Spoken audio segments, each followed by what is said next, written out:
Thank you, Father. You are God from beginning to the end. There's no place for argument.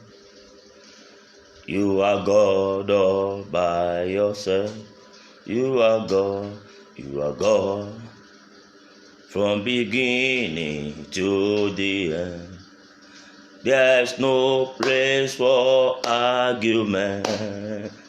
You are God all by yourself. God bless you. You are welcome. You are God. Adenka, you are welcome from beginning to the end. There's no place for argument. You are God all by yourself. You are God. You are God from beginning to the end. There's no place for argument. You are God all by yourself. Ekueme, ekueme, ekueme, ekueme. You are the living God. Oh, is there no one like you? Somebody shout, Ekueme, ekueme. Beloved, you are welcome. Ekueme, ekueme. Julius, you are welcome. You are the living God. Oh, that sister, you are welcome. God bless you. Is there no one like you? See how you bless my life. See how you change my life. You are the living God. Oh, is there no one like you? See how you lift me up. Hey. See how you touch my life. You are the living God. Oh, is there no one like you? You are welcome. God recognize you. Sister, you are welcome. God bless you. You are the mighty man in battle. Shaddai, you are the mighty man in battle. Jehovah Nissi, you are the mighty man in battle. Shaddai, you are the mighty man in battle. Glory to your name. Yes, Lord. Open your mouth to appreciate God. Lord, you are being to thank Him. Lord, you are worthy to be praised. You are worthy to be glorified. Mean to say, Lord, I thank you. Call Him names. Tell Him something beautiful, something glorious. It is Him. It's by Him that we are not consumed. It's by Him that we are not consumed. We have reasons to say thank you to Jesus. We have reasons to say thank you, Jesus. We have reasons to say thank you, Jesus. Appreciate Him, worship Him, exalt Him. Pick a song of your own, to thank God, to bless His holy name for His goodness, for His mercy. The Bible says His mercy endureth forever. His mercy endureth forever. He does not mind who we are. It doesn't say because we are mere dust. He's still recognizing us, appreciating. Oh Lord, you are worthy. Thank you for all the blessings.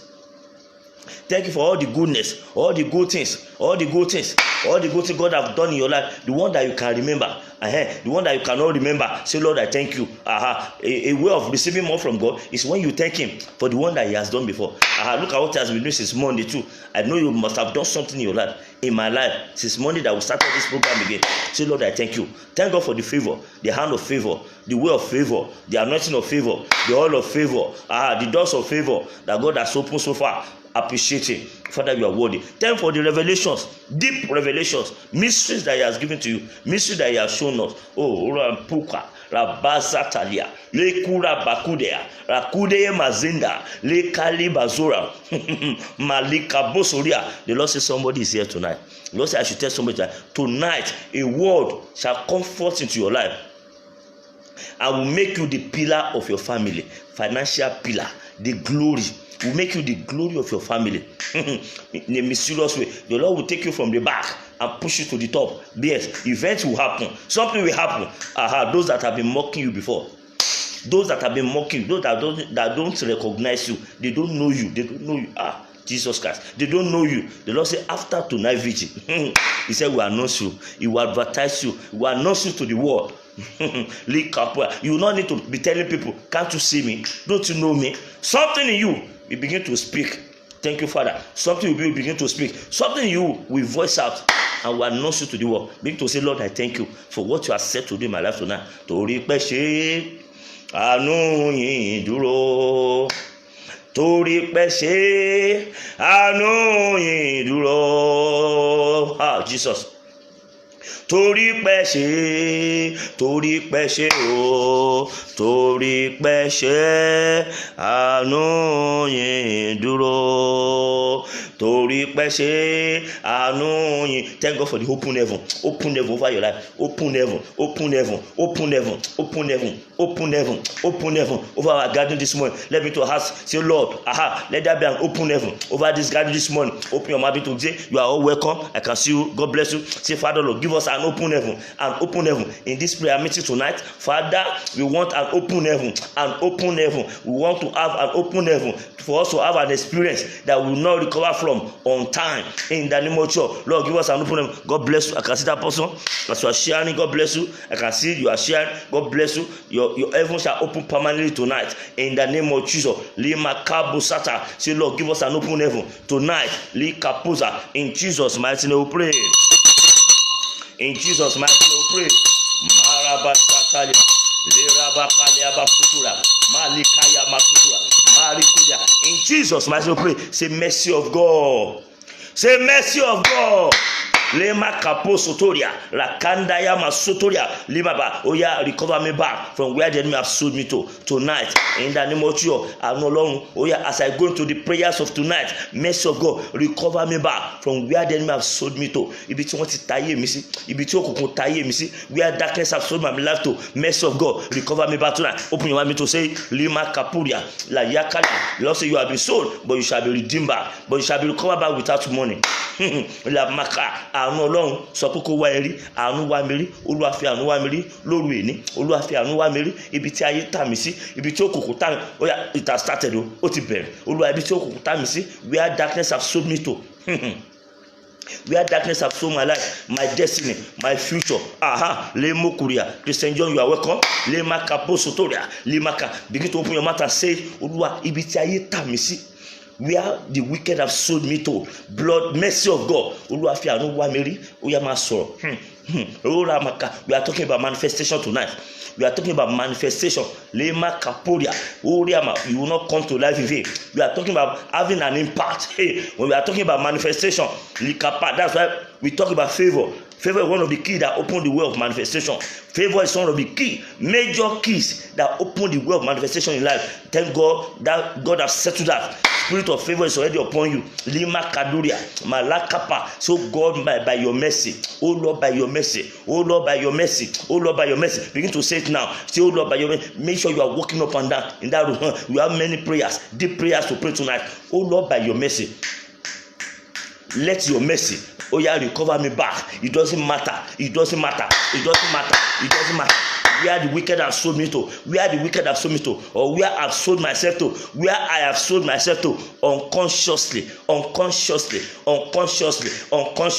Oliama, thank you, Holy Spirit. The Lord say every single prayer you pray today, tonight, will cause a dangerous destruction. Dangerous destruction in the camp of your enemies. As far as you are connected to this program tonight, spirit, soul, and body, every single prayer you pray will bring mighty testimony and breakthrough for you in the name of Jesus. Say, mercy of God, recover me back from where the wicked have sold me to, from where darkness have sold me to. Roma Kapa, Ramazataya, Rekudaima Sata, Olúwa, àánú Ọlọ́run ó yá rà mí padà, sọ pé àánú rà mí padà, Olúwa fi àánú wá mi rí, Lord, by your mercy. Lord, by your mercy, in Jesus' mighty name. You are going to pray that prayer the second time. You are going to pray that prayer the second time. Mercy. The Lord remember his covenant for Abraham. Hey, and Israel was already spending 430 years in the land of bondage, in the land of slavery. But the Lord remember his covenant for Abraham and brought them out. So God, my Father, by your mercy, Lima Kabosoria, Malikaya Mama Pokuria, bring me out from the land of slavery where I am residing now, in the house of slavery, in the land of slavery, in the arena of slavery where I am right now. Lord, by your mercy, I cannot help myself. I cannot do it by myself. Limakuya Baba, the enemy has perfected their wickedness. Lord, by your mercy, pull me out. Rapakulia, Yalemakanda, Rabosotoria, Lamaka. I will not wait for anybody. I will not wait for you tonight. I will begin to say fast. Lord, pull me out. Lord, pull me out. Lord, pull me out. Lord, pull me out. Lord, pull me out. By your mercy, by your mercy, by your mercy. Lord, by your mercy. Lord, by your mercy, Lord, by your mercy, Lord, by your mercy. Ibi tí mo ti há sí, ibi tí mo há sí togotogo. Eli akaba, ẹlòmíì ó há, ibi tó há sí ló wà ní 10 years ago, 10 years back. Ibi tó há sí, ibi táyé há sí. Where the enemy cage him. Ibi tí wọ́n há mọ́, ibẹ̀ ló wà 10 years back, 15 years back. But no way, people like that, I don't know where they are, where you have been caged. Ramakuria, ibi tó gbà tó dé há, you pass there and you are stopped. No forward, no backward, no forward, no, you are just in one place. It's something that happened. Oh God, that is great and abundant in mercy. Ibi tí mo há sí, ibi tí ayé há mi mọ́, really mama, kupa sata, where there is no forward, no backward, no revelation, no vision, no revelation, no vision, no direction. Lord, by your mercy, pull me out tonight. Lord, nípasẹ̀ àánú rẹ, mi ò rí wájú, mi ò rẹ́yìn. Wọ́n jẹ́ kó rí wájú, ó yá máa sọ̀rọ̀. Wọ́n jẹ́ kó rí wájú. They don't allow you to see the front. They don't allow you to see the back you are coming from. They now block everywhere. Lord, by your mercy, Lord, by your mercy tonight. Olúwa nípasẹ̀ àánú rẹ, Lord, by your mercy, pull me out. Of any cage, where I am, the land of slavery, Lord, oh God of covenant, you are a covenant keeping God. Lord, by your mercy tonight. Look kapa yakuliaba. Oh God of Dr. Daniel Kola Olukoya, by the covenant power that established this mountain, by the covenant power that established this ministry, Roma kapa re de yemokuria yali kapozata le makanda, by the covenant power. Oh Ramama, oh you are God of mercy. Remozotoria, oh you pull me out from the land of bondage, land of slavery, where the enemy have sold my life to. In the name of Jesus, oh yeah, open your mouth and say it. Lema kapa. As you are saying it, I see everyone is opening. Thank you, Father. Thank you, Father. La mokuria ya lika posura. They are telling some people that you should forget about greatness. Lima kapuria. Some people have told you that you should forget it. It's a lie. Ale wagbapada. Lu pakuria. Lika payaba. La kuri mazata. Le mokuria. They told you in your dream. They told you in many ways. Ramaka. You saw the handwriting. It is a lie. It is a lie. As long as you are alive, as long as you know Jesus, as long as you can pray, anything can happen, and anything will happen tonight, because tonight is your night. Remakuda, it doesn't matter. Get ready to pray. La makaya, la posotoria, la puraka, le mazotoria, la pakuria. In Jesus name we pray. In Jesus name we pray. Say any hand setting the clock of my life backward, I cut you off tonight. Are you ready? Say, oh God, cut it off. Gbogbo ọwọ́ tó ń dá ago ayé mi padà, tó ń dá ago yẹn padà sẹ́yìn, setting the clock of my life backward. Are you ready? You that normally have that dream of your village all the time, dream of your secondary school all the time. Most of them, alẹ́ is a way of going forward. Alẹ́ iwájú ló ń lọ láti alẹ́ lọ. As from tonight, you now begin to move forward. Rima kudaya at a faster speed. Get ready. Lema kappa. Mama kulia. Yeah, your today is a function of your yesterday. That's why I'll be going to that place. So in the course of our prayer tonight, I'll be going to that place. Your today is a function of your yesterday. Your tomorrow is a function of today. What is happening today? Who you are today, what you are doing today, will be the result of your tomorrow. And your today is the result of your yesterday. So we are going to go to yesterday and tomorrow in our prayers of tonight. So get ready. Say any evil hand, Remakulia Masata, Lemokuliaba, Lemama, winding the clock of my life backward. Ramasotola, your hand has come. Da! In the name of Jesus. Oluwaba mi ge owo yen dànù. Oluwa ge dànù. Gbogbo ọwọ́ tó ń wá ọkọ̀ ayé mi, tó ń yí ago ayé mi lọ sẹ́yìn. Ago tó yẹ kó máa lọ wájú.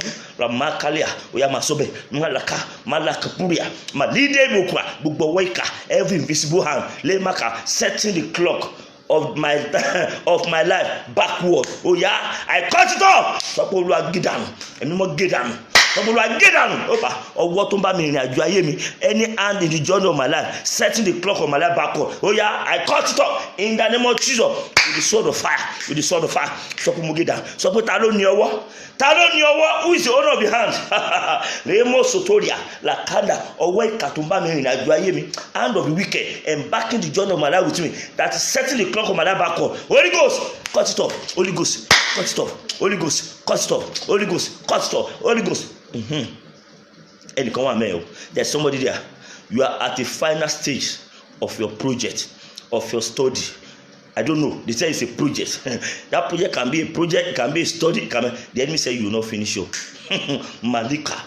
They are running a tasketer so that you will not finish.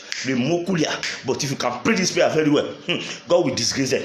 Hey, ye kaporia, gbogbo ọwọ́ tó ń dá ago ayé mi padà sẹ́yìn.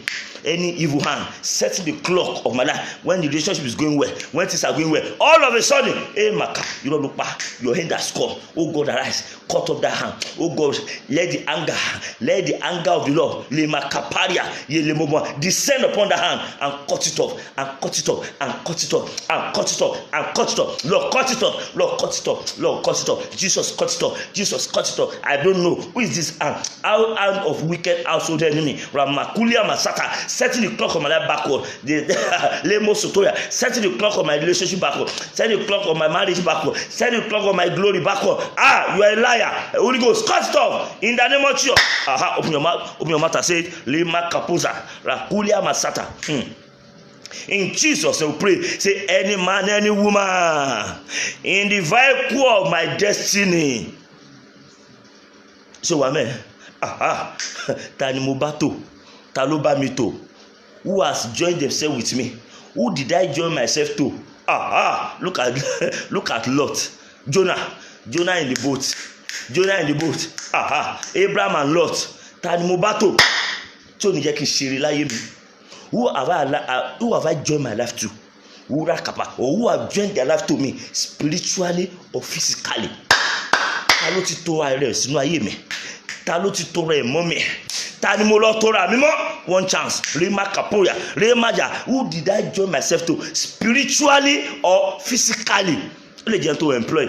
I employ you. Ó dey employ wèrè sẹ́nu iṣẹ́. Ó dey employ ọ̀tá, and you employ your enemy. You thought you were having mercy on your enemy. You thought you were having mercy on somebody. You don't know that that's the one they sent to come and destroy you. Upaka, Rabosotoria, Lekaya Mama, Remosotoria, La Paculia. Wanita ló wà nínú ọkọ̀ ayọ̀mọ́ mi. Tó ń wọ ọkọ̀ ayọ̀mọ́ mi lọ sẹ́yìn.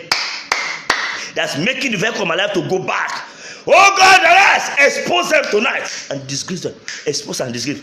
Expose and disgrace. Wamaso, expose and disgrace. Expose and disgrace. Say any power, any personality in the vehicle of my destiny. Oyamasobe, any power, any personality, any man, any woman in the vehicle of my destiny that's not allowing the vehicle of my destiny to move fast. Hey, setting it backward. You are a liar. Die in the name of Jesus. Oyamaso, maso. Le mokura, mazata, rekuda. Yo, God bless you. I see the way some people are praying. I told you tonight. There will be a mark in heaven. Roma Kuda, Ramasata, Ripuda, Maride Mokunda, Elia Mazutora, La Pacuria, Oluwa, talent to Mubato, talento Sumon, talento Bami.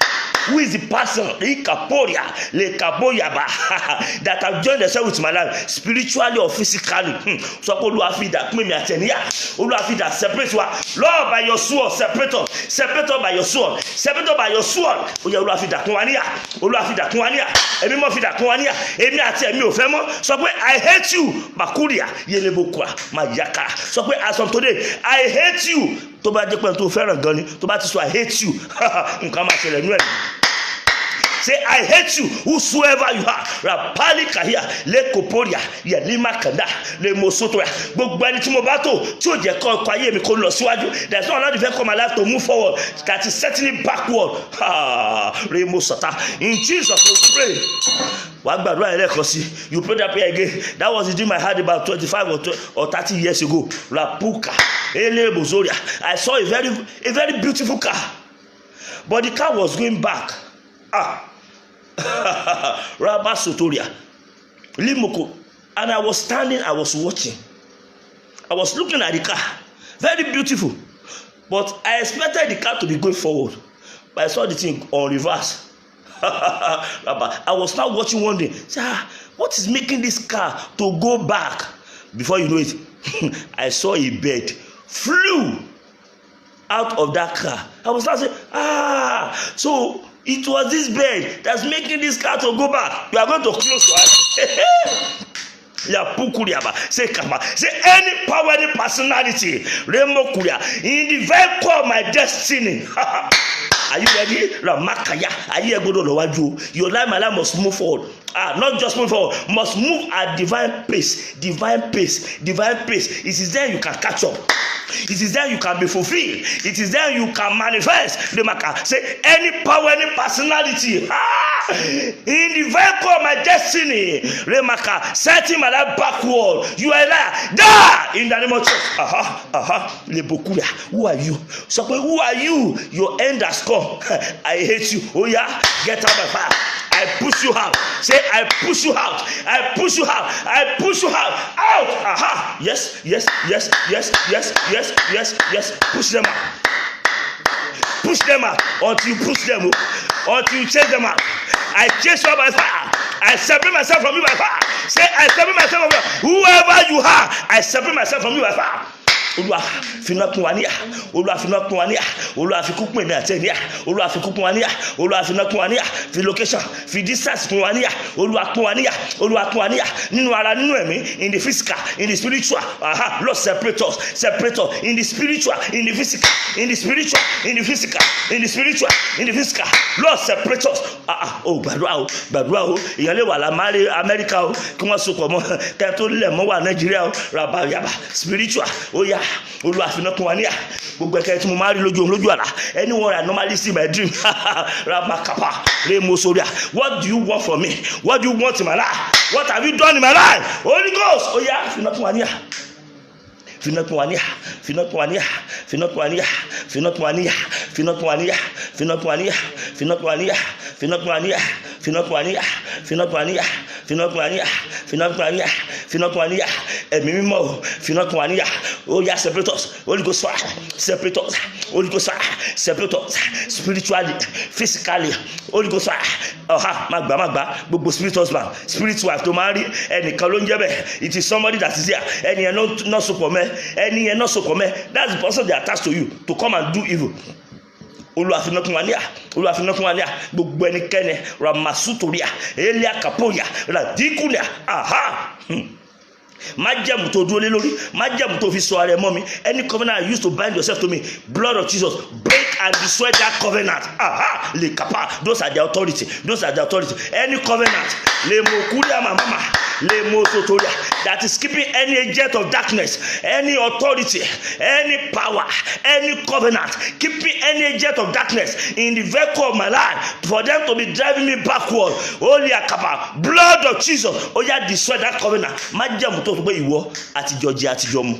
Ó wá ní kí n máa lọ. You say I should go after we have wine and dine together. Sọ pé májẹ̀mú tó ń lò, májẹ̀mú tó dúró lórí, àṣẹ tó ń lò, agbára tó ń lò, holy mama that is keeping them in the vehicle of my life, Remakapodia, for them to be driving my life backward. Blood of Jesus, oh yeah, break and destroy, break and destroy, break and destroy any covenant, any power, any authority, that any agent of darkness, that or any spirit, Lemaka, that is programmed to the vehicle of my destiny to be driving my life backward, that they are using. Ẹ̀jẹ̀ Jésù ó yá bàjẹ́ mọ́ ọ lọ́wọ́. And continue gbàdúrà o.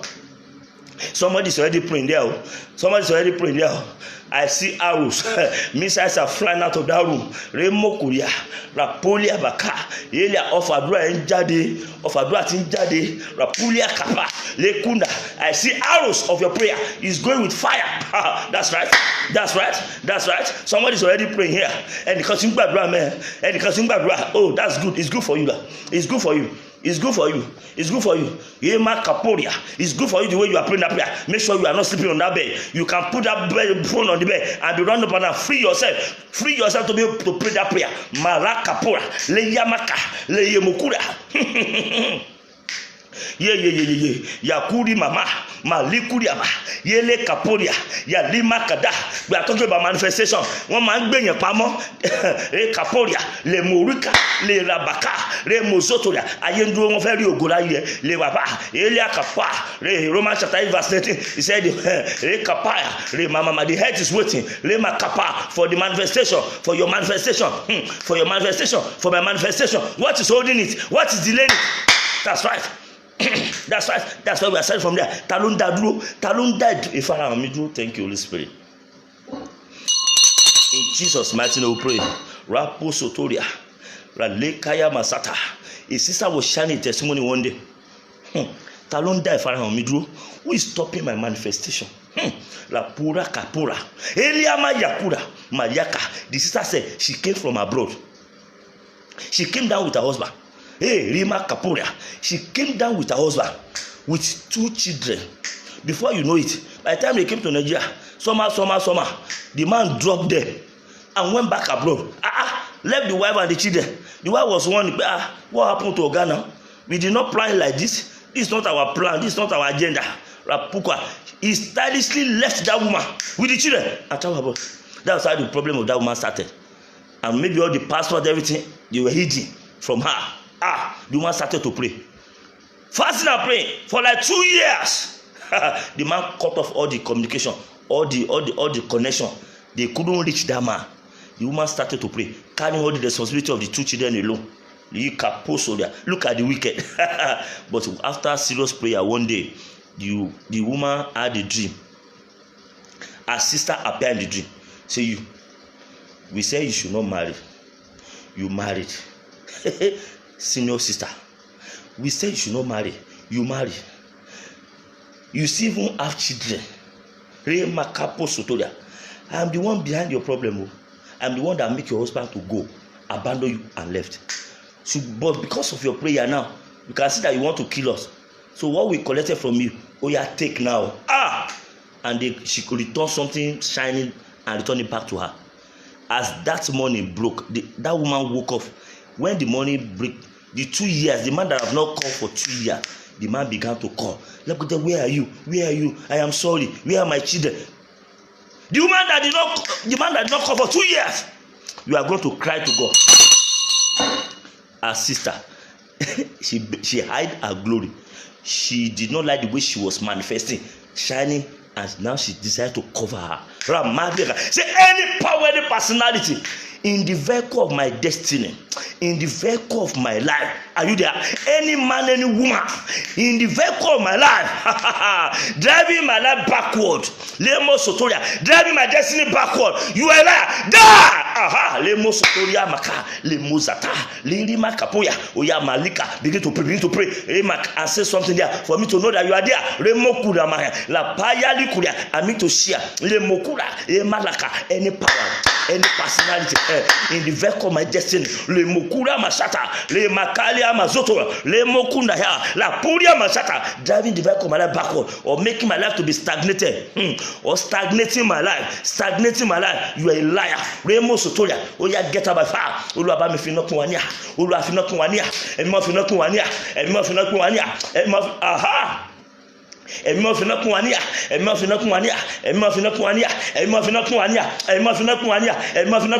Holy Ghost separate us by fire. Holy Ghost separate us by fire. Holy Ghost separate us by fire. Holy Ghost separate us by fire. Holy Ghost separate us by fire. Holy Ghost separate us by fire. Rema Kadura, Rakula Masata, Le Bakula Baya, Elia Mazotoria, Bobo Kato Wanu Ayemi, Tiayemi Dosoju Koti Lomo, any agent of darkness that entered to the vehicle of my life, and my vehicle is not moving on again. Oh Ramama, who whosoever you are, Holy Ghost, expose them tonight and chase them out.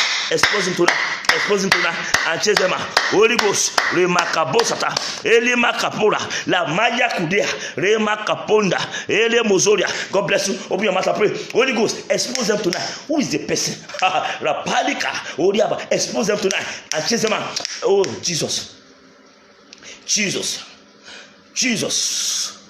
Jesus. Look at what I'm hearing. Rapalikuria, Elikuria Mazata, Likaya Mazura, Masakulia, Ele Kukura, Yalikapuya, Rapasuturia, Alikapuya. In Jesus' mighty name. Say my glory. And come and be. You are the breadwinner of your family until they attack you. They attack you. You are trying to do your own, but you don't know that some people you are giving the money to, they are desperately wicked, and they use your money against you. And before you know it, things were not flying, things were not shining, things were not shouting for you the way it used to be. You are going to pray this prayer. Say my glory, in this destiny cemetery of my father's house. Come out in the destiny cemetery, my glory. In the destiny cemetery of my father's house, my glory.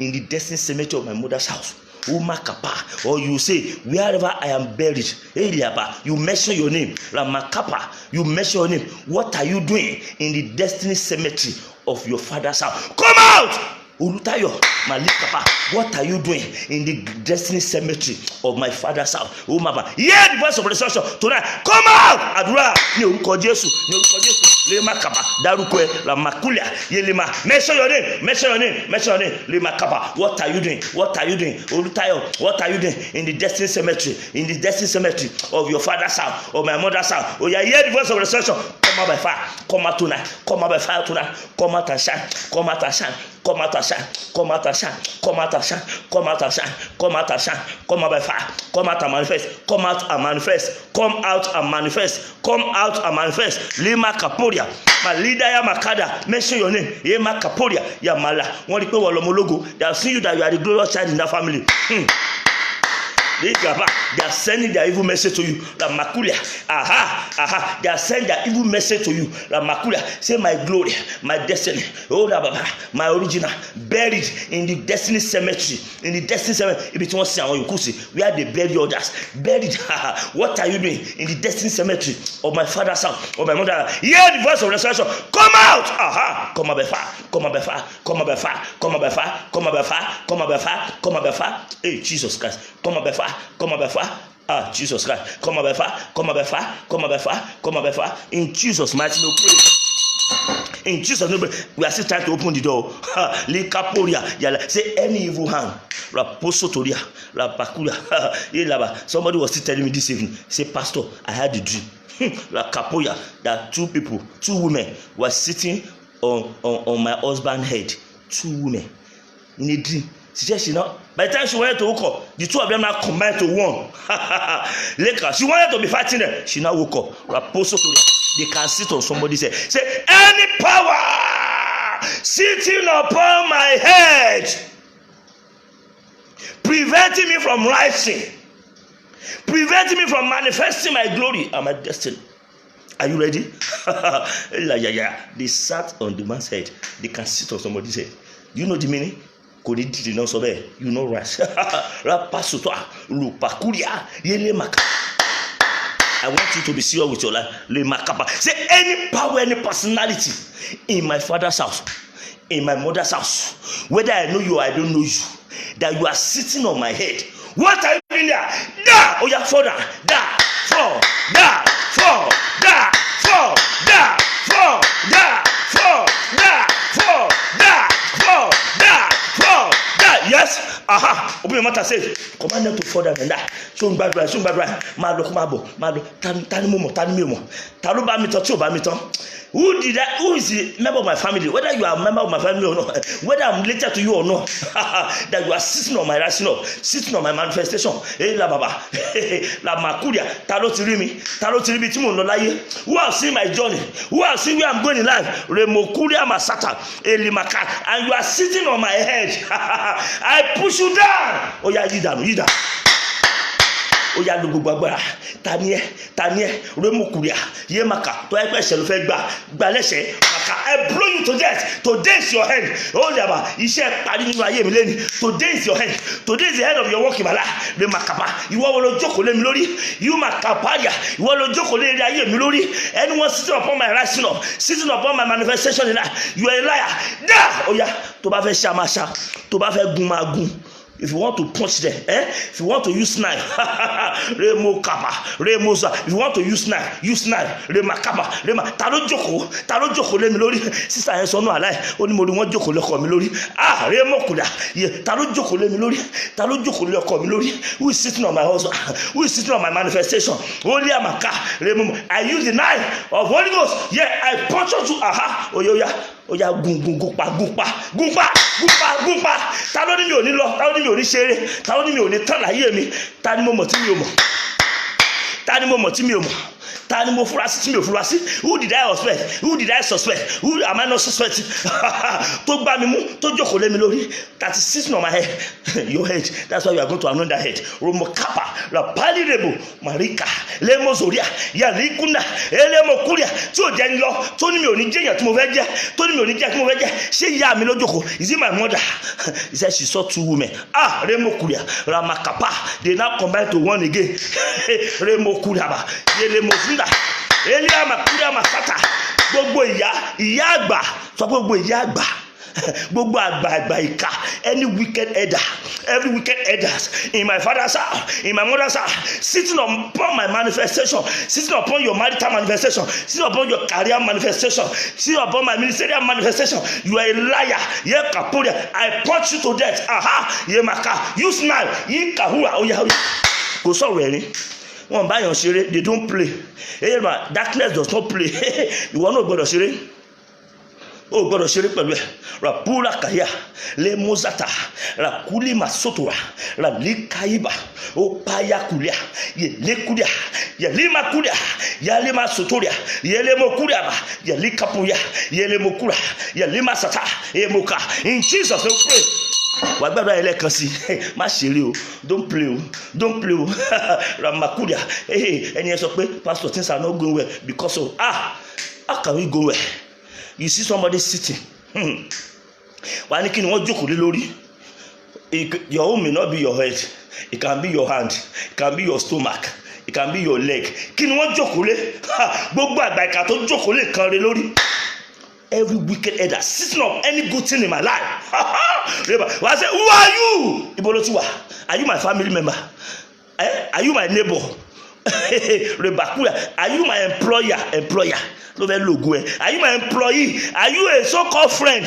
Ọ̀rẹ́ ojúlùmọ̀ ni, talẹ́ni náà, lima tó jókòó lé nǹkan rẹ̀ mi lórí, tó jókòó lé iṣẹ́ lórí, sitting upon my work, rapura kapa, sitting upon my glory, sitting upon my destiny. We can see that you are going somewhere. If you cannot go, if you are not going, you cannot go. And you are seeing their manifestation. You are seeing the way they are pulling you down. Lady Motua, you are seeing the way they are pulling you down. Remaka. What's manifestation? Is when you are revealed to the world. What's manifestation? Is when the covering cast is removed. You manifest. They see you. I was telling somebody like 4 days ago. I said, okay, when do you come to this place? I said, you are new in this place. So the man said, new. I've been here for the past 12 years. Jesus Christ. Hey, la kapa. As I was looking at the man, 12 years. And I was in the company of about 3 people. I said, all of what we are saying, we are just seeing you here. He said, okay, don't worry. I understand what you are saying. That's how some people too have been saying. I said, okay, you have to pray. I said, you have to pray. You are hidden in this place. Some things has covered you here. People that matter to your business, they are not seeing you here. You are not, as far as you are concerned in the spirit realm, you are not here. When somebody is hidden, that's manifestation. When somebody is hidden, it will not be manifesting. You are just there. You are not moving anywhere. You are just there. They are not feeling your presence. And there are many people that want to see you rising. Your family want to see you rising. Your church want to see you manifesting. Your generation want to see you manifesting. That's why we must manifest. Your generation, look at those people that are manifesting. Look at many generations. Look at father-in-law. Look at some other generations of God. It's because they are manifesting. That's why we are tapping to their glory. Many are ready to, they are waiting to tap to your glory. Many are waiting to tap to my glory when we begin to manifest. That's why it is compulsory. It is that's why it is compulsory for us to manifest and pray with everything you can pray with. Are you ready? Say any power, any personality, hey, sitting upon my head, sitting upon any good thing in my life, you are there, die. Oya magun, oya ṣòfò da, ogun ọ̀run, ẹ bá mi fi ṣòfò, ní maka, ẹ já mi gbà lọ́wọ́ ẹ já mi gbà, ẹ já èrè ayé mi gbà, ẹ já mi gan gbà, gbogbo ìyà ìkà, wicked elders, wicked mother, only maka, sitting upon my head. That sister, gbàgbàgbà kó lè bá marry, gbogbo ìyà àgbàgbà ìkà tó jókòó lé mi lórí. Sitting upon my head, Rimakapa, Rimaliaka, Maria, tó ti dá májẹ̀mú tó jókòó lé mi lórí, that have entered to any covenant, sitting upon my head, you are a liar, Remakuria, Mamakuria, I push you down, I punch you to death. Oyama no man, mo nepa, lójú ẹ̀mí mo nẹ́, nínú ayé mo nẹ́, I flog you to death, spiritually, physically, in the name of Jesus. Ogun ọ̀rẹ́ já mi gbà lọ́wọ́ ẹ̀, ogun ọ̀rẹ́ já mi gbà, ogun ọ̀rẹ́ já mi gbà, ogun ọ̀rẹ́ já mi gbà, ogun ọ̀rẹ́ já mi gbà. Ẹnìkan wà mẹ́, mo rí ẹ nínú kùn yá ẹ, inú kùn yá ẹ ló wà, ó yá máa jáde inú kùn ẹni tó wà ẹ. Yé màmá, in the womb of that wicked woman, ó yá come out. Inú yẹn kó máa gbóná, inú ẹni yẹn, ẹni tó gbé ẹ̀mí, mo rán iná sínú ẹ̀, ẹni tó ló ń gbé ẹ̀mí yẹn, iná kó máa jó lára ẹ̀, iná jó lára ẹ̀ kó pẹ̀ jáde, pálíkà, rémọ̀sùtà. That's right, yeah, ayé ẹ gbọ́dọ̀ tán, ògo ẹ gbọ́dọ̀ tán. Le moka, rabazuta, elia majaka, remusutoria, eli kapura, aliri bota, elia bakura, ele mozunda. Only one that gloriaga, one gloriaga láyé mi. Galatians chapter 4 verse 24. Say, and they glorify God in me. Ta ló ní wọn ní gbọ́lọ́run ga? A ó gbé Jésù ga lára mi. A ó gbé Jésù ga lára mi. A ó gbé Jésù ga lára mi. Elia masutoria, rama kapoya, ralikena. Elia mama sọ pé mo gún ẹ pa, máa gún. Ó yá sọ pé mo gbé ẹ lénìí. Ìwọ tó jókòó lé ògo mi lórí. Ìwọ tó ti rí ògo mi láyé. You that have seen where I'm going in life. You that have seen who I am. And you are sitting upon my glory. Àti gbogbo àwọn tẹ́jọ́ jókòó. And the wicked that you have called upon my head, that you have summoned against me, and the wicked that you have summoned against my glory. Anyone in my father's house that have summoned the wicked, that have summoned other wicked people against me, sitting upon my head, Holy Ghost fire! Oh yeah, scatter them. Oh yeah, Olúwa lànà fún mi láti dìde, lànà fún mi, lànà fún ọmọ mi, lànà fún ayé mi, láti dìde, láti kọjá, láti dìde, láti kọjá, láti dìde. Olúwa fi ara inú lànà, ara inú fi lànà fún ògo mi, ara inú fi lànà fún mi. Olúwa fi ara inú lànà fún mi láti kọjá. Nǹkan ṣẹlẹ̀, la pakulia in Jesus mighty name. Yé màkàpà, ẹbọ ẹ̀jẹ̀ tí wọ́n fi dè mí mọ́lẹ̀, ẹbọ ẹ̀jẹ̀ tí ayé fi dè mí mọ́lẹ̀, la pakulia. We are talking about manifesting. O gbọ́dọ̀ manifest. Àdúgbò tó wà wọ́n gbọ́dọ̀ mẹ̀. Bẹ́ẹ̀ ni, ilé tó wà wọ́n gbọ́dọ̀ mọ̀ pé wọ́n ló ń gbé bẹ̀. La pakulia ba. Yé ma, in that house they must know you are there. La pakulia baba. Yé la, your generation must feel you. Your family must feel your presence. Your church must feel your presence. Your generation must feel, my generation must feel my presence. Jesus Christ. Jesus Christ. And unfortunately enough, àwọn kan wà, ògo tí wọ́n ní, the glory they are carrying, it's not only the glory for their family. God brought them as a system. Imagine Olukoya was not manifesting now. Imagine it was not manifesting. Look at the glory. The glory has gone beyond his family. The glory has gone beyond his own nation. Look at the glory of the world. Imagine that kind of glory of the world. Imagine that glory now cage. Oh yeah. Rapakulia ba. Mukuna yaba. Rapuza kulia. Ela bakulia masata. Le mama. Talento tile konjo la momi lati àná. Who is it that shut the door of tomorrow against me yesterday? Any power, any personality in my father's house, in my mother's house, that have shut the door of future glory against me. Who are you? Olúwa bá mi pa. Olúwa bá mi pa kílẹ̀ tó mọ́, tó sì tilẹ̀kùn ọjọ́ ọ̀la mọ́ mi, tó tilẹ̀kùn ọjọ́ ọ̀la mọ́ mi àtọmọ mi, tó tilẹ̀kùn ọjọ́ ọ̀la mọ́ ìdílé mi, ilẹ̀kùn ògo ọjọ́ ọ̀la that have shut the door. Ó ra màmá kékeré láyé ká kékeré láyé ẹlòmíì ti gbàbọ̀dé wa ra màkà wá sọ pé arúgbó ọjọ́ ancient of day, go to my yesterday, anywhere, any power that have shut the door of glory, of tomorrow glory, of future glory, of future prosperity, of future fame, of future riches, of future honor that shuts against me. Oh yeah, go and destroy them and open that door for me. Àdúrà ní orúkọ Jésù ẹ̀mí mímọ́ Olúwa arúgbó ọjọ́ ó yẹ kọjá lọ sí àná mi.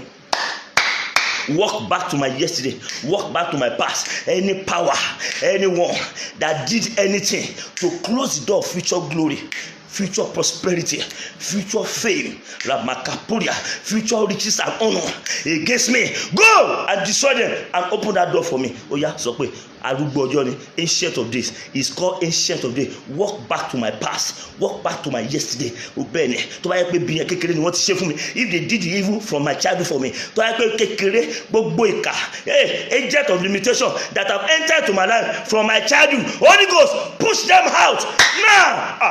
Gbogbo ẹnikẹ́ni tó ti wọnú mi láti kékeré kí n má bàa dìde, kí n má bàa làlùyọ, kí n má bàa ṣeré, iná mímọ́ ó yá wọnú mi kó lè jáde kó pín wa níyà. Gbogbo abatẹnijẹ́ tó ti wọnú ìrìn àjò mi láti kékeré kí n má bàa dìde, kí n má bàa lọ, iná mímọ́ wọnú mi ó yá pín wa níyà. Kó jẹ́ kí n lọ, kó tú mi sílẹ̀, kó tú mi sílẹ̀, kó tú mi sílẹ̀. Gbogbo ẹni tí mo pàdé nínú ìrìn àjò ayé mi tó kó sínú mi, that enter me, anyone that I met on the way of the journey of my life, that enter me so that I will not prosper, so that I will not shine, so that I will not manifest my glory. Holy Ghost, enter me now and separate us. Oh yeah, máa sọ separate. Mo ti fún àdúrà méjì mo pè lẹ́yìn kan, 2 prayers inside one, 2 prayers inside one. Wà ní ẹ̀mí mọ́ arúgbó ọjọ́ ẹ̀rìn lọ sí àná mi, walk back to my past.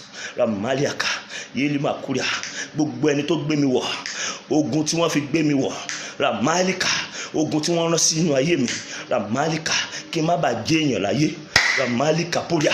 Olúwa fi iná pín wa níyà lóru ẹni. Ọlọ́run má jẹ́ mórí òkè, God of covenant of this mountain, Lord, by your fire, by fire, separate me and that battle. Ogun tó ti gbé sí mi lára láti kékeré, battle that have sent to my life from my childhood, or anyone that have entered to my life, agent of battle, ìránṣẹ́ ogun tó ti wọnú ayé mi, tó ti wọnú ara mi láti kékeré, láti àná, orí ni màmá kó lè bá tilẹ̀kùn ọjọ́ ọ̀la mọ́ mi, kó lè bá tilẹ̀kùn ogun ọjọ́ ọ̀la mọ́ mi, tó ti wọnú ọmọ mi, ìránṣẹ́ òkùnkùn, ẹ̀mí òkùnkùn tó ti wọnú ayé ọmọ mi, kó lè bá tilẹ̀kùn ogun ọjọ́ ọ̀la mọ́. Olúwa iná wọnú ẹ̀ lọ́lọ́rùn ni, sọ pé iná wọnú ẹ̀ kó pín wọn níyà. Má kàpá iná wọnú mi kó pín wa níyà.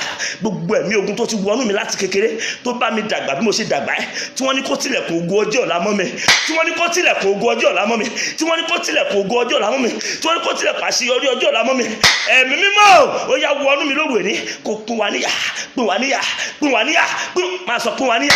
Rè má sàtà rí má rí kùdà èlé mo sọ fún ẹ alẹ́ àtàlẹ́ ọ̀la má dúró wò náà má rí kùdà má rí kùdà practical ni. Yepura malikapa tonight and tomorrow night don't say ma wona ma ura kailia yele baba ida ma keje ida do emi ati ma keje o ma kan won bi kan rimo kula ele amasata rakula baka Olúwa gbogbo eke tó ti kó sínú àjò ayé mi láti kékeré tó kó sínú àjò ayé ọmọ mi, anyone that have entered to the journey of my children from childhood marikapa, so as to close the door of glory, so as to close the door of fame, the door of riches and honor against them, against me, against them, against me, ó lè jẹ́ torí tiẹ̀, against them, against my children and against me. Ó ra makapa iná wọnú mi lọ, iná Ọlọ́run ó yá wọnú mi lọ, iná wọnú mi lọ, bá mi lé jáde. Àjọ lọ́mọ, we are not going together. Àjọ lọ́mọ ní sẹ́ sọ pé mi àti àjọ ìrìn àjò mọ́, we are not going on this journey together again. Rapali kuda ele mozata oyaba elaba aswashan. Make sure you share and you press like so many times. Le mokuya press like and share. Rapali kuda ele mokunda raba press that button of like and love marikaba and share.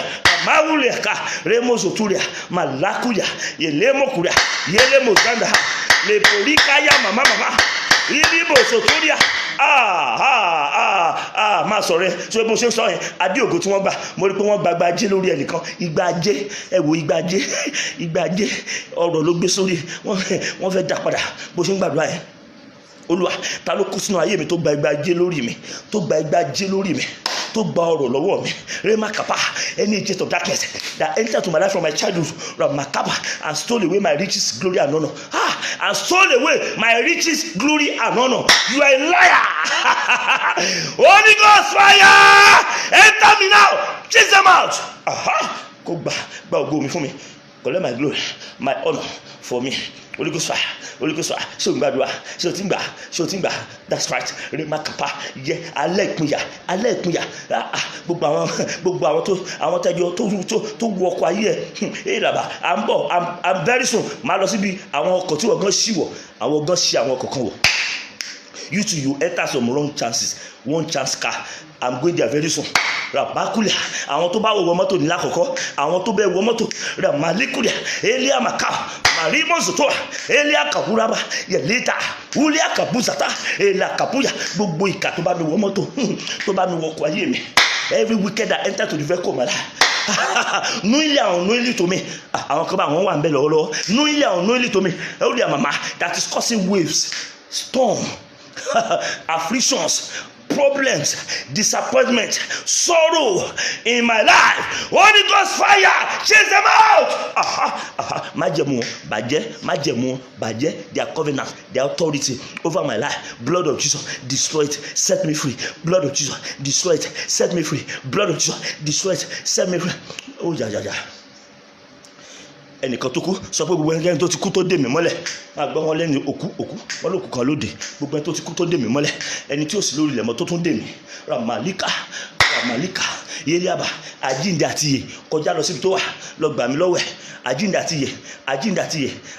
ìyè resurrection and life go there lọ jámígbà gbogbo ìkà tó ti ṣe sí mi kó tó lọ every wicked thing he has done against me before he or she left here ramakapa ilẹ̀ lanu kó gbé mi ibi tó ṣe yẹn gbé mi lẹ́nu ibi tó ṣe sí mi the wicked they did against me to tie me down, to tie down my manifestation, to tie down my shining life remakapa uria mazinda ilẹ̀ ó yá gbé mi swallow that wickedness and swallow that person forever, swallow that person and swallow their wickedness. Ó yá sọ pé ògo mi máa jáde bọ̀ ire mi my glory ó yá come out sọ pé mo gbà máa fọ dojúkọ lọ yẹn náwó yẹn sílẹ̀ máa gbà ògo mi lọ́wọ́ òkú sọ pé mo gbà lóru èní o ire ayọ̀ mi ire ìtẹ̀síwájú mi ọ̀nà àti là mi my way of breakthrough, my way of joy in the hand of the dead man, in the hand of dead woman, anyone that's dead close to me, my family, I recover it back. Sọ pé mo gbà ògo mi ọ̀nà àlùyọ mi lẹ́ni eléyìí tí ẹ dí mọ́ mi my way of breakthrough that you shut against me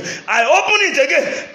Sọ pé mo gbà kọ́kọ́rọ́ ayé mi mo gbà lọ́wọ́ ẹ̀ láàárọ̀ my key, the key of my manifestation that is in your hand.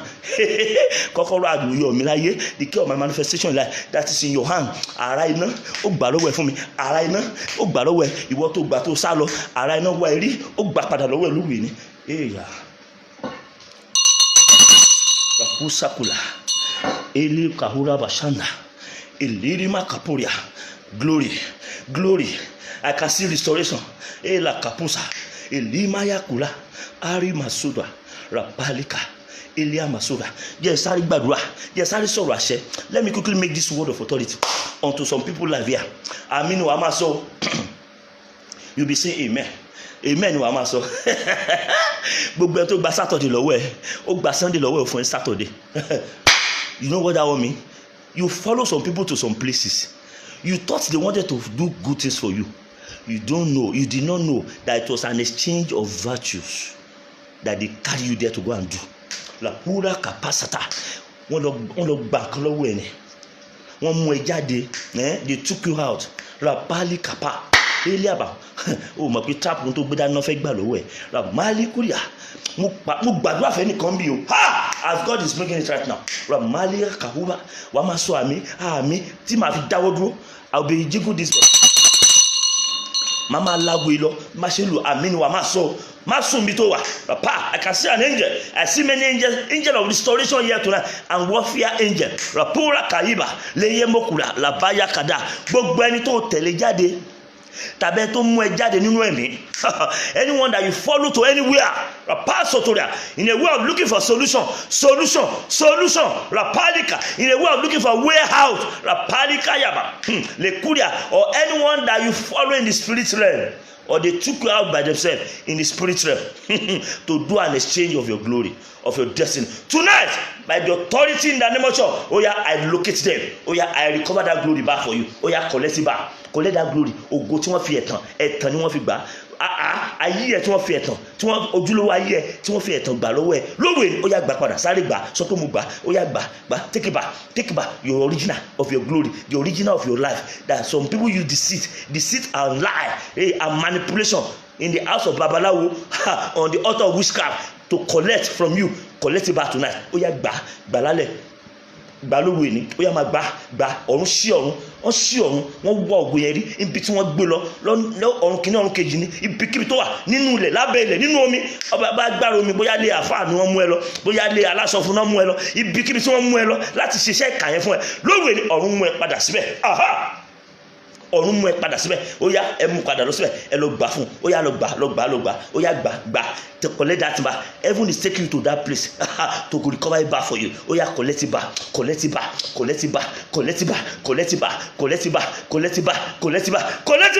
Ògo ẹ tó dàbí balloon tí wọ́n bẹ́, mo rògbò ẹnìkan bí balloon ni, bọ̀ ó kàn bẹ́ pò rapasotoria yeliaka, bọ̀ ògo ẹ tí ó fọ́n tẹ́lẹ̀ ó fọ́n gbọ́n wọ́n bẹ́ rapakura, ibi tó wà táyé ti jẹ́ ẹ bọ́ lórí ni, ó yá adá ẹ padà síbẹ̀, mo la dá yín padà síbẹ̀, adá ẹ padà síbẹ̀, mo la dá ẹ padà síbẹ̀ lórúkọ Jésù, adá yín padà síbẹ̀ in the mighty name of Jesus. Raposotoria lapayika limakapua, ẹnìkan wà níbí ibi táyé fi ègún dẹ́ dúró sí, where they use curse to stop you, ègún náà fi dẹ́ dúró, ègún àwọn èèyàn burúkú, ègún àwọn àgbà rapalika, wọ́n ní òní kọjá ibi tó dé yẹn, wọ́n ló ní nǹkan rere òní kọjá ibi tó dé lórúkọ Jésù. Ó yá ọ̀run sọ ẹ̀ síwájú lẹ́nìí, mo lo àṣẹ ọ̀rọ̀ mo ti ẹnu mi bọnú ẹ̀jẹ̀ Jésù la parika, gbogbo ibi tó fẹ́ dé tí wọ́n dẹ́ dúró tí wọ́n jẹ́ kó wọ̀, every good place you ever wanted to enter but they stop you, they didn't allow you to go. Right now, ó yá the way is open, ọ̀nà ẹ ti ṣí fún ẹ, ọ̀nà ṣí fún ẹ sẹ́, àti yẹn ò sọ̀rọ̀, you are not saying me, ọ̀nà ti ṣí fún ẹ, that way is open for you, thank you Father. Raposo kulia, in Jesus name we pray. You already know that Bible verse, Romans chapter 8. Let me quickly read it for you. Romans chapter 8 of this particular prayer verse that we are praying tonight and tomorrow night. Romans chapter 8 verse 19. It says, for the earnest expectation of the creature waited for the manifestation of the sons of God. Manifestation of the sons of God, not children. There are some blessings that are meant for sons. There are blessings that are meant for children. Lè gbé mọ́tò ńlá fọmọ kékeré. There are blessings that are meant for sons. That place there, I'm waiting for the manifestation of the sons of God. I pray for somebody here tonight. By the authority in the name of God. You might have been getting blessed before. But as from tonight, the blessing that is more than your size. Blessing that is more than your capacity. Blessing that's more than your thoughts. That's the blessing that God will give to you now. In the name of Jesus. Ire tó ju ọgbọ́n orí ẹ lọ. Ọ̀nà tó ju size, ọ̀nà tó máa ṣí, the way that will open, that you to look like dream. That you'll be asking people, is it true? That's what God will do in your life tonight. If you believe, you can say amen. That's what God will do in your life tonight. In the name of God. Your manifestation is overdue. Some people, their manifestation is overdue, but there are some forces contending with them. I pray for you tonight.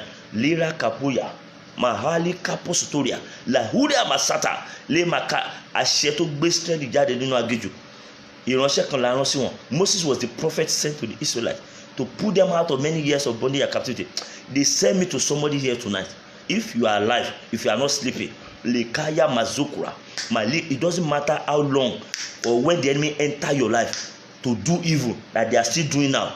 But after tonight's prayer meeting, ogun ọlọ́jọ́ pípẹ́ tó wọnú ayé ẹ̀ tó dẹ̀ dúró, agent of darkness that have entered your life, that swallow you up for years, that's not allowing you to be seen, to be married, that's not allowing you to do any good thing in life. You are just who you are. There is great dream in you. You have great idea. You have great connection, but they are not allowing you to bring any result. But as from now, lé kaporiaba yà lé kúríaba yàrá àṣeyọrí tá a ti mẹ bí mo ṣe wo yàrá yẹn, that room of glory, success and achievement. Shot against somebody here tonight, that room is open. Mo rí kọ́kọ́rọ́ yẹn ṣí, ilẹ̀kùn yẹn ṣí, aṣílẹ̀kùn bẹ̀ yẹn fún ẹsẹ̀. Iye kapo, that forbidden room of glory. Wọ́n ní kò sẹ́ni tó wọ bẹ̀ nílé ìyá ẹ̀, ilé bàbá ẹ̀ kò sẹ́ni tó débẹ̀ rẹ̀. Wọ́n láwọn làwọn àmì àwọn ò jẹ́ kó ṣẹlẹ̀. Gbogbo ẹni tó wà nídìí ilẹ̀kùn ògo tó ní kò ní ṣí nínú ayé ẹ̀ lẹ́ni ọ̀run fi ẹ̀mí ẹ̀ dì. Anyone that have used their life to lock up the door of glory against somebody here, against you, against me, by the authority in the name of God, the Lord is using their life to open it. The Lord is taking away their life. As God used the life of Pharaoh and his host to set the children of Israel free, God will use the life of your enemy to set you free from their captivity, from their bondage, from that poverty, from that singleness. In the name of Jesus. Thank you, Father. Gbogbo ẹ tó máa jẹ́ ń di ọ̀rọ̀ ẹ tí ò jẹ́ kó dáa fún ẹ lẹ́nìí ọ̀run tẹ̀ wọ́n pa. Lima kapa, gbogbo ẹ tó yẹ kó wà lára àwọn tó yẹ kó kẹ́ kú oríire tó yẹ pé àwọn ló ń pa ẹlẹ́kún. Anyone that's supposed to be among those that will congratulate you first but is behind your tears. Lima kapuda, kí lè ní tó mọ́, kí ilẹ̀ ojú ẹni tó mọ́, idà ìsan Ọlọ́run máa bà. The sword of God's anger will smite them. Mo ní ẹni tó yẹ kó wà lára number one tó máa sọ pé ẹ bá mi kíkú oríire. They are supposed to congratulate you but they are the one behind your tears. If you can shout 7 amen, 7 violent amen before this day break, the sword of God's vengeance will smite them. Ma sọ àmì yẹn, àmì méje ni. We smite them, we smite them, we smite them, we smite them, we smite them, we smite them, we smite them in the name of Jesus. Thank you, Father. Beloved, tonight we are going to round up this particular session. I told you this last 2 days is about your manifestation of glory. Something must happen. I pray for somebody here again. God will shake the heaven. God will shake the heart. Gbogbo bí tí wọ́n gbére ayé ẹ̀ pamọ́ sí ẹnìkan ló ládùúrà yẹn. Rí má kàpá kí n tó padà rí ẹ ní ìpàdé ìlálẹ́ before I see you tonight. Before I will see you tonight, as you go to your bed after this vigil, Ramalikulia, Remalikapuya, Rapalikulia, Le Mojakulia, Le Makahura, Le Makaya, ire tó máa sún ayé mi àtẹ̀síwájú, ibikíbi tí wọ́n gbé pamọ́ sí lábẹ́ ọ̀run. Whatever good thing that will move your life, your glory, your destiny forward, that is kept anywhere lábẹ́ ọ̀run. Àdàrú tí bá ṣàbí ọ̀run ló wà. Ramalikapora, Eliamaka, ọwọ́ tó wà kiri nínú omi. The hand that located is in the river. Níbi tí wọ́n sọ pé going by human reasoning, one this is an iron, this is a wood, this is a plank. How can plank magnetize an iron? How can this small prayer bring out this great result? Are you saying the same thing? Look at iron in the river. The man of God now used plank. So what is the relation between plank and iron? It's not iron to iron, plank. But yet, plank magnetize the iron where it is and brought it out. Taluwa mi, àdúrà ẹyọ kan tí mo gbà yìí. Only this single prayer point, this only single decree, this only single authority that I pronounce upon somebody's life here looking at me, or somebody that watch it later. Ramalik, ire ayé ire ògo tó yẹ kó sún ẹ síwájú, tí ayé gbé pamọ́, ibo náà gbé sí, lábẹ́ ọ̀run nínú ilẹ̀, lábẹ́ ilẹ̀. That is kept in the heaven, on earth, under the earth, or in the sea. The one that created heaven and earth is the one talking now. In the name of Jesus. Amen. Oh yeah, recover it back. Oh yeah, gbà. Oh yeah, gbà. Oh yeah, gbà. Wọ́n gbà fún ẹ. Wọ́n ti gbà fún ẹ. Ogun ọ̀run ti lọ bẹ̀. Ogun ọ̀run lọ bẹ̀. Ogun ọ̀run lọ bẹ̀. Wọ́n gbà. Oh yeah, they are collecting. They are giving it to you. Oh yeah, collecting. Oh yeah, máa gbà. Àánú ti gbà o. Àánú gbà o. Àánú ti gbà o. Àánú gbà fún ẹ. Àánú gbà fún ẹ. Ó gbà fún mi náà. Àánú gbà fún mi. Àánú gbà fún ẹ. Ó yá máa gbà. Ire tó máa dàbí àlá. Ìṣẹ̀lẹ̀ tó máa dàbí àlá. Testimony that will look like dream. Breakthrough that will look like dream. After this you tonight, oh yeah, recover it. Oh yeah, take it. Oh yeah, take it. Oh yeah, take it by fire. Jesus Christ.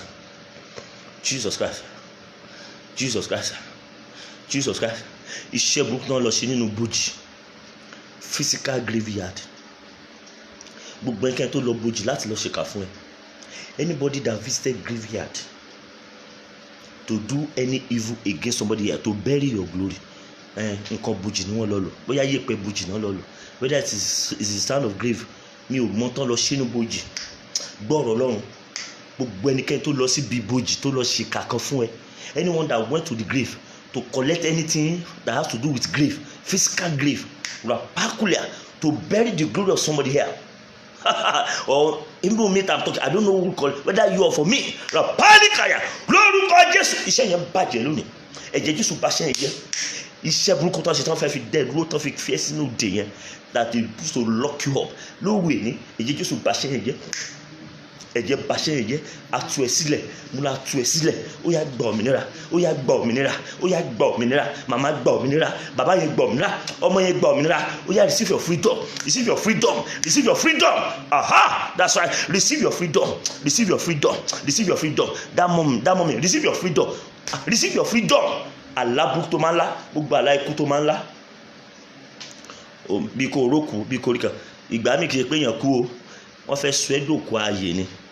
Òkú ààyè náà fẹ́ sọ ẹni ẹ̀dá, wọ́n fẹ́ gba gbogbo nǹkan rí ayé ẹ̀ tán. I pray for somebody here. Gbogbo àlá òkú tó máa ń rí lè máa kábà. Gbogbo ẹ̀kẹ́ tó ń fi kú lé ẹ kiri, tó ń fi kú lé mi kiri. Ema kaporia, anyone pursue with death. Rema, pursue any good thing in your hand, in your life with death. Tonight, I return the death back to their head. Mo dá padà, mo dákú sí wọn lú, mo lé ikú yẹn padà, mo lé jáde kúrò nílé ẹ. I chase out of your house, I chase out of my house, I return it back to them. Ikú máa ma lé wọn ni, ikú yẹn mo dá padà, ikú yẹn lé wọn báyìí, ó ti ń lé wọn lọ́wọ́ báyìí, ó ti ń lé wọn lọ́wọ́ báyìí, ikú ti ń lé wọn lọ́wọ́, ikú yẹn máa mú kò ní kọ́ nínú ẹ̀.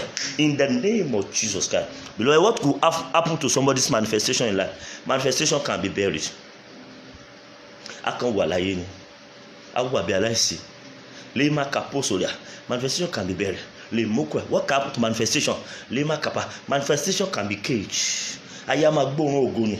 Wọ́n máa rí wọn ni, nǹkan dẹ̀ wà láyé ẹni yìí o. And this was supposed to go far more than this, but they cannot explain what is limiting him, or you cannot explain what is limiting you. It is cage. Lekapuria. Look at David. David was in the bush when the king sent for him. I want to get that. When the evil spirit came upon king, he said, who is it that can play? Who is it that can play for the king? Who is it that can play for the king? Somebody now mentions him. There's a boy called David. Look at him. A professional guy like David that's supposed to know how to play keyboard, that plays that very well, but they don't allow him to use it. He was in the bush following sheep until they brought him out. La Kupa Sata. Not only that, when Prophet Samuel went to their house, when they went to their house to appoint, they almost transferred the word to somebody's head. Until they said, there's a boy. Many people are going like that, but they are covered. Many glory are going about, but they are covered. The boy is somewhere there. Go and bring him. And come and be. Ibi táyé fi ẹ́ pamọ́ sí, kí lè ní tó mọ́ tí wọ́n fi ẹ́ pamọ́ sí tòkòtòkò, tí wọ́n fi mí pamọ́ sí tòkòtòkò, where you are kept with your glory and your destiny. Before this day break, heaven will bring you out. Heaven will bring you out. Heaven will bring you out. That is manifestation. Heaven will bring you out. That certificate, that your destiny, that your career, that your business, that is good but is hidden, but it's not profitable. Today you are coming out. You are coming out. You are coming out. You are coming out. You are coming out. You are coming out from mirage, from you are coming out from obscurity. You are coming out. You are coming out. That your head is coming out for shining. It's coming out to be seen. It's coming out. That good job, that your good career. People will begin to call. People shall begin to connect. They will begin to be connected to you in the name of Jesus. And they will see the glory. They will see the value. They will see the virtue that God has deposited in your life in the name of Jesus. What is manifestation? Manifestation is when the prophetic word for your life is coming to pass. What is manifestation? When the seed of greatness that God has deposited in you is beginning to manifest. Manifestation here. What is manifestation? When I say manifestation, when the future you have hoped for, when the tomorrow you hope for, when it's beginning to manifest, when it's beginning to come out, it means you are manifesting. The prophecy given to you, when that prophecy is beginning to come out, that means you are manifesting. I pray for somebody tonight.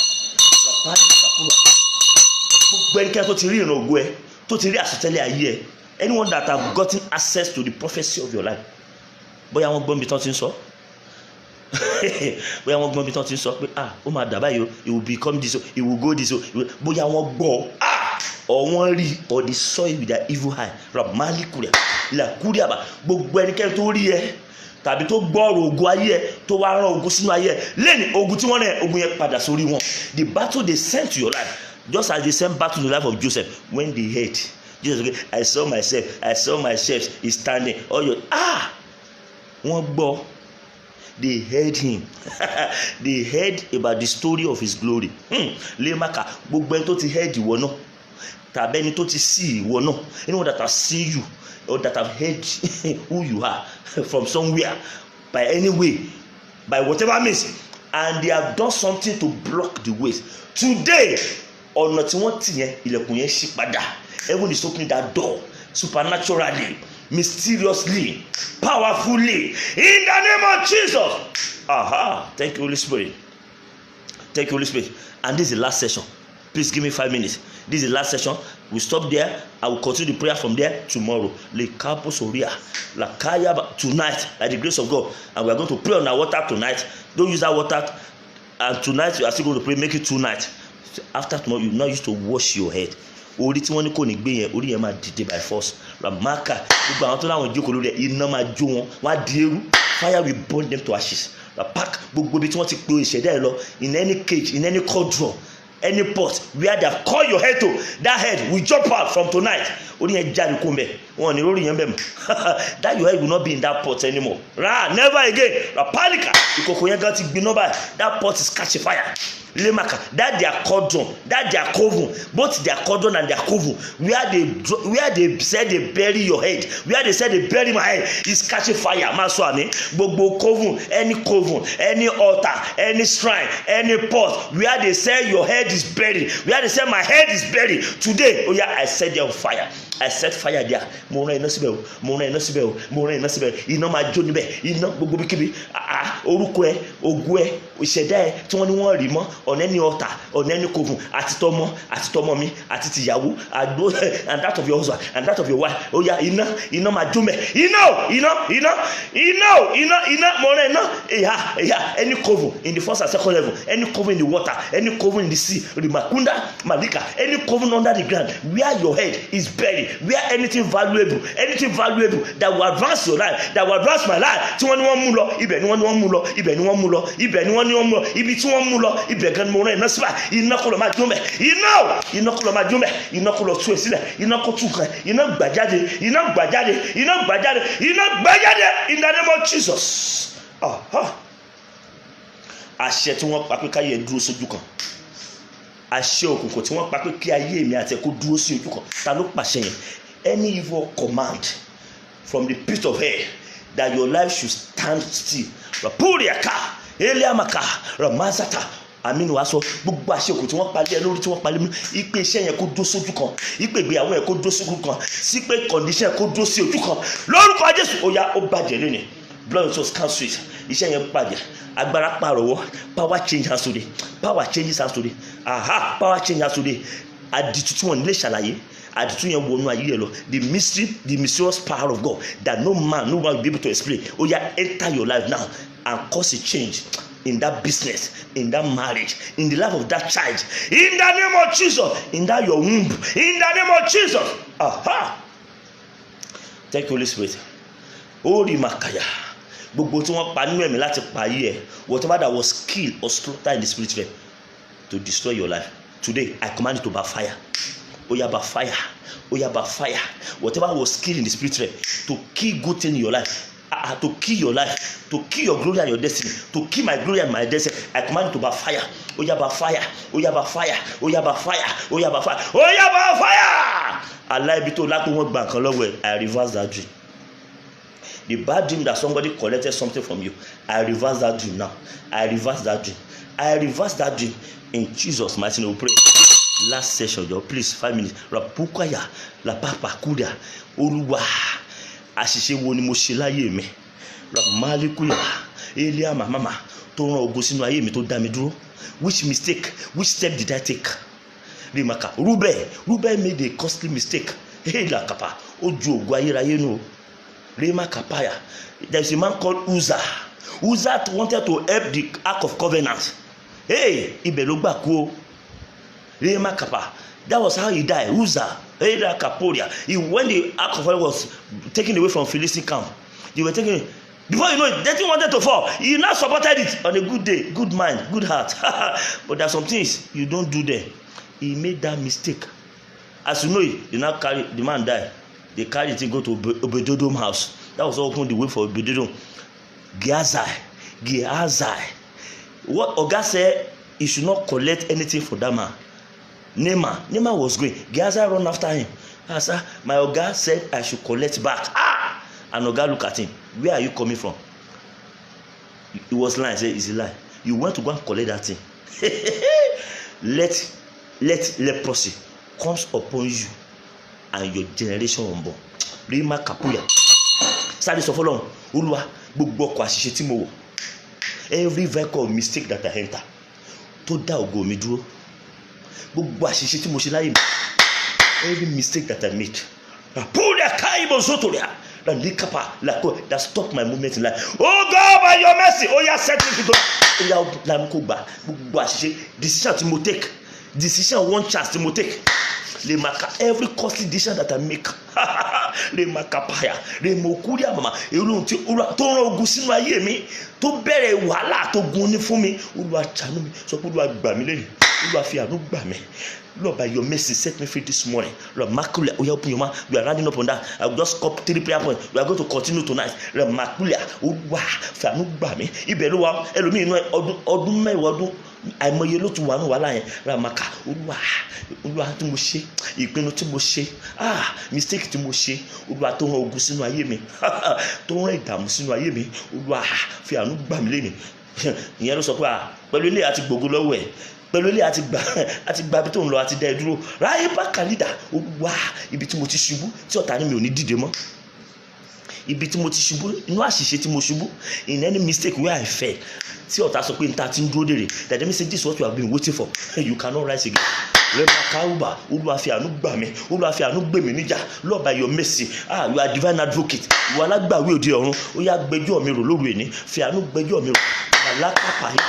You divine advocate, oh yeah, by your mercy, help me and save me tonight, gbà mí jáde nínú ọkọ̀ yẹn, Rimakapa, iri amamaka, inú ọkọ̀ àṣìṣe tí mo wọ̀, in your decision, in your judgment, in your thinking, Rimakapusa, inú ọkọ̀ àṣìṣe tí mo wọ̀, tí ọ̀tá sọ pé bẹ́ẹ̀ ni màá kú sí, Rimakapa, tí ọ̀tá mi ò ní jáde mọ́, Rimakapa, Olúwa dìde, fi àánú gbà mí lẹ́ni, fi àánú gbà mí, ayé mi ò gbọdọ̀ dúró síbi. Ògo mi ò gbọdọ̀ bàjẹ́, ayé mi ò gbọdọ̀ bàjẹ́, ìlérí rẹ ò gbọdọ̀ yẹ̀ fún mi. Your promise must not fail in my life. Ramalikulia, Elabashato, Elakubashata, Elamayakulia, Elababa. In Jesus' name we pray. Gbogbo ìjì tó wọnú ayé mi láti di àṣìṣe mi, láti di ẹ̀ṣẹ̀ tí mo gbé, every storm that came into my life, every problem, every affliction that my decision opened the door for in my life, Lord, by your mercy, Olúwa bá mi fòpin sí, Olúwa bá mi dáná sun lẹ́yìn. Àdúrà ní orúkọ Jésù, ó yá, ó kẹyọ kan lẹ́yìn yẹn, ní orúkọ Jésù, ní agbára Jésù, ẹ̀mí mímọ́, gbogbo ìjì tó wọnú ayé mi wá, láti inú àṣìṣe mi, láti inú my decision, in my mistake, Ramalika, Olúwa ẹ gbà mí lẹ́yìn, Olúwa ẹ gbà mí lẹ́yìn, Olúwa ẹ bá mi fòpin sí ogun yẹn, iná táyé dá sí mi, iná tí wọ́n dá sí mi lára, láti inú ìgbésẹ̀ tí mo gbé, láti inú àṣìṣe tí mo ṣe, the fire the enemy ignited against me as a result of my decision, as a result of my judgment, Rema Kabuza, Olúwa bá mi pa náà lẹ́ni, Olúwa nínú ayé mi nínú ilé mi, Olúwa pa iná ogun yẹn, Olúwa tó pọ̀ inú àánú àtòrí ọ̀fẹ́, Rema Kaporia, Olúwa bá mi pa iná ogun yẹn, Olúwa bá mi pa iná ogun yẹn, ẹ wo ogun lórí Gíásì, àti ìrandíran rẹ̀, Olúwa lórí kíni tàbí táwọn òbí mi gan ṣe, mistake of my parents, Ramaka tó ṣílẹ̀kùn ogun fún ayé mi, Olúwa fàánú gbà mí, àṣìṣe tèmi gan tó ṣílẹ̀kùn ogun fún ọmọ mi, Olúwa bá mi fàánú gbà, Olúwa ti tásìkò, Olúwa alágbàwí òde ọ̀run, alágbàwí àwọn àdúrà, make sure you share it, you can also still go to it after we share grace, Ramaka alágbàwí òde ọ̀run, Olúwa fi àánú gbà mí lẹ́ni, gbogbo àṣẹ inú ilé tí ò yẹ kí n wọ̀ tí mo lọ wọ̀, ilé tí ò yẹ kí n gbé tí mo lọ gbé, àdúgbò tí ó yẹ kí n lọ tí mo lọ, ṣọ́ọ̀ṣì tí ó yẹ kí n lọ tí mo lọ, ibi tí mo wọ̀ tí mo ti lọ gbé ogun, where I enter by mistake and I encounter problem, wọ́n dá mi dúró, ibẹ̀ náà ti dẹ̀ dúró, wọ́n ní kálọ̀, assume you did not work in that place, assume you did not meet that man, ta ni mo bá pàdé, ta ni àṣìṣe, ta ni mo fàṣìṣe bá pàdé nínú ìrìn àjò ayé mi, Olúwa tó dá mi dúró, Olúwa gbà mí nínú àṣìṣe yẹn lénìí, Lord by your mercy, gbà mí, sọ pé kó gbà mí lágbàtán, mo ò fẹ́ lábọ̀, àgbàtán ni kó gbà mí, ta ni mo bá pàdé, Olúwa tó di ogun fún mi, Olúwa tí mi ò mọ̀, tí mi ò béèrè, kí n tó torí bọ̀, Olúwa fàánú gbà mí, ilẹ̀ kábà, àhóríbà. Thank you, Holy Spirit. Likapa, in Jesus' mighty name, I pray for you. That's why I'm stopping here. Ralepakuria, Rapaya, by the mercies of God, I pray for you and for myself. gbogbo ibi tó lọ torí wọ̀ tí o mọ̀, every decision you enter unconsciously without asking, Rima Kappa, any decision you made in the journey of your life from the past to today, that is one of the reasons why your life did not move fast. That is responsible for the reason why you are facing disappointment, rejection, and failure. By the mercy of God, today you are set free. You are set free. You are set free. No more condemnation. No more pain. No more pain of that price. Oh, ní surprise mọ́ o. Ayé mi àti òtún surprise yẹn mọ́. Agbára tó bá sọ pé wàá máa surprise yẹn lọ. Agbára tó náà máa gbèrè ẹ̀ lọ́wọ́ ẹ̀ ni. Lẹ́yìn ọ̀run pa wọ́n lẹ́nu mọ́. Mo fi ẹ̀yẹ Jésù ẹ̀jẹ̀ orí kí a gbé. Mo fi pa wọ́n lẹ́nu mọ́. Mo ní mo fi pa wọ́n lẹ́nu mọ́. Mo ní mo fi pa wọ́n lẹ́nu mọ́. Mo ní mo fi ẹ̀jẹ̀ Jésù yẹn. Oró nínú ẹ̀jẹ̀ Jésù. Ó yá mo fi pa wọ́n lẹ́nu mọ́. Mo fi tì wọ́n pa. In the name of Jesus. Ramali kuli abasha. Ogun tó wá ti di ẹ̀ jáde. Any battle that has emanated from that mistake, from that decision, from that judgment, today by the mercy of God, oh yeah, let the fire of God swallow that battle. Let the fire of God swallow that battle. In the name of Jesus. Ilé ní tó mọ́ mẹ́sílẹ̀ ire, ilé àánú mọ́ ẹlẹ́ni, ilé ògo mọ́ ẹlẹ́ni. This day is breaking for joy, is breaking for glory. You are entering to a new glory, a new dawn. In the name of Jesus. Lẹ́ni ìlérí Ọlọ́run ó bẹ̀rẹ̀ sí ní múnú ṣẹ láyé mi àti ẹ. As from today, as from now, the promise of God will begin to take effect in your life, begin to manifest in our lives, in everything that concerns your life, in the mighty name of God. Gbogbo sílì òkùnkùn tí wọ́n gbélé lórí pé ò lè lọ, every seal of darkness upon your glory, upon your destiny, upon my life, upon my ministry, today is removed by the blood of Jesus. Ọ̀nà ti ṣí fún ẹ, ọ̀nà ńlá fún ẹ. He said, I can see way in high places, light are falling in pleasant places unto me. Láti èní lọ, n tó gbàdúrà fún, ó máa wá ẹ wá. What you don't pray for, favor you don't pray for, good thing you don't pray for shall come to you on their own accord. They will look for you. They will enter your house. They will knock at the door of your house. It will enter easily in the name of Jesus. You will not struggle to shine anymore. You will not struggle to achieve anymore in the name of Jesus. Anointing of His, I pour it on your head. I pour it on your life in the mighty name of Jesus. So shall it be. In the name of the Father, in the name of the Son, in the name of the Holy Ghost. In Jesus' mighty name we pray. Shall we share the grace together? The grace of our Lord. Oh, amen. Your water. Raposa talika. Bring out your water right now. Your water and your oil. Rapali kayaba. Rabba. Lord, these are emblems. Ramakuria mashata. Rema kalia basoria. Water, spirit, and blood. You said there are 3 things that bear witness on earth: water, spirit, and blood. Rapakula. Lord, this is one of them. Rapalire kapuzata. I decree this morning, except there's anywhere on the earth where they don't use water, except there's anywhere, or except there's anyone that doesn't use water. If there was none, this issue I decree this morning upon this water in your hand. Shake that water. Rapakula. Gbogbo ọwọ́ tó ń da omi ayé ẹrú. Agbára, any part that is steering the water of your life for evil. Any evil eye observing your life for destruction inside any bed, in any house, on any altar, on any shrine. As long as this water touches your head, Rima Kappa, their evil imagination shall backfire against them. Whatever that caused them years, months, days to do against you, against me, shall backfire. We backfire. In the name of Jesus, let this water receive mysterious power of the living God to bring death back to life. Whatever they say it is dead, to bring it back to life. In the name of Jesus. Ilya Makuria, every chain of family limitation over your life. There are some prayers that are supposed to pray today, but time did not take me there. Tonight, every chain of family limitation that is binding you, binding everybody together. As you pour this water on your head after tonight vigil, that chain shall break over your life. It's breaking already. Any family pattern of evil will not swallow you, will not swallow me, will not swallow our children. We are going to pray for children tonight. In the name of Jesus. Whatever you use this water for, there shall be an answer. There shall be a testimony. Whatever you knock the gate of heaven for, through this water, there shall be great and instant response. So shall it be. In Jesus' mighty name we pray. Let that oil become oil of fire. In the name of Jesus. In the name of Jesus. It has become anointed oil. As soon as you use it on your head, use this one tonight. Use your oil tonight. As soon as you anoint your head after this prayer, anyone sitting on your head will catch fire. Any evil on your head, any load placed on your head to prevent your rising, we catch fire in the name of Jesus. So shall it be. In Jesus' name, pray. Anoint your children too. God bless you. Thank you for all your prayers, all your prayer for us. God bless you as you do that and your support. In Jesus' name. Let's say the grace together. The grace of our Lord Jesus Christ, the love of God, the fellowship of the Holy Spirit be with us now and forevermore. Amen. Surely, goodness and mercy shall follow us all the days of our life, and we shall dwell in the house of the Lord forever and ever. Amen. God bless you. Our number still remains the same. For any counseling, for anything you have to do, you want to say, God bless you so much. Have a wonderful night rest. I soak all your blessings in the blood of Jesus. No reversal. In Jesus' mighty name. Shalom. Good night.